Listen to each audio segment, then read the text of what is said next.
Le Livre du Ciel, tome 7, 14 octobre 1906.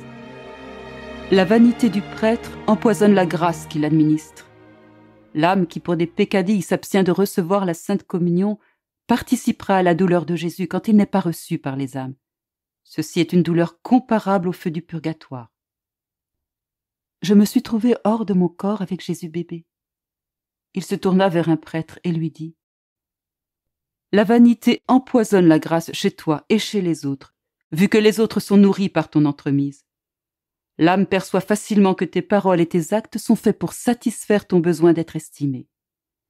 Si ce que tu fais est entaché de vanité, la grâce n'entre pas seule chez les autres, mais accompagnée du poison que tu portes. En conséquence, plutôt que de percevoir la vie en toi, ils perçoivent la mort. Plus tard, Jésus me dit : Il est nécessaire que tu sois vidé de tout pour que tu puisses te remplir totalement de Dieu. Ayant en toi le tout, tu seras facilement capable de le donner à quiconque viendra à toi.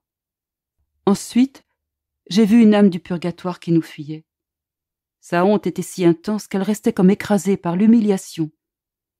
J'étais très étonnée de cela, et à ce moment, Jésus disparut. Je me suis approchée de cette âme et lui ai demandé la raison de sa conduite. Elle ressentait tant de gêne qu'elle ne pouvait pas dire un mot.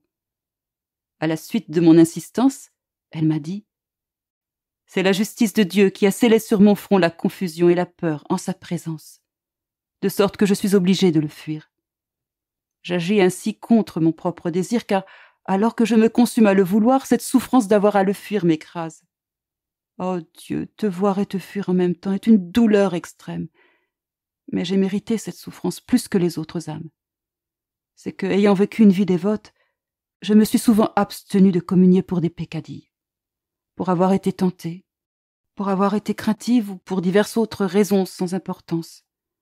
Parfois même, je suis allée au confesseur pour lui exprimer mes faibles raisons de ne pas communier. Ces choses qui peuvent sembler sans importance à l'âme, Dieu les juge sévèrement, leur associant des souffrances qui surpassent beaucoup d'autres parce que ces fautes vont directement contre l'amour. Jésus, dans le très saint sacrement, brûle d'amour et du désir de se donner aux âmes. Et si une âme est dans les conditions de le recevoir, mais ne le fait pas à cause de prétextes simplistes, elle lui fait un affront. Elle lui cause tant de déplaisir qu'il se sent suffoqué dans son amour et il brûle. Ne trouvant personne pour recevoir son amour, personne avec qui alléger ce feu, il va répétant : Les excès de mon amour ne sont pas pris en considération. Ils sont même oubliés. Même les âmes qui disent être mes épouses ne désirent pas me recevoir. Je ne puis pas mettre ma confiance en elles. Oh, je ne suis pas aimée. Mon amour ne reçoit pas de retour. Il est juste que je répare mes fautes. Le Seigneur m'a donné de prendre part au martyre qu'il subit quand il n'est pas reçu par les âmes.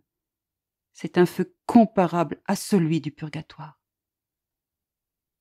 Après cela, je me suis retrouvée dans mon corps, estomaquée et affligée, pensant à l'angoisse de cette pauvre âme et comment, pour de petites choses, nous avons pu omettre de recevoir la Sainte Communion.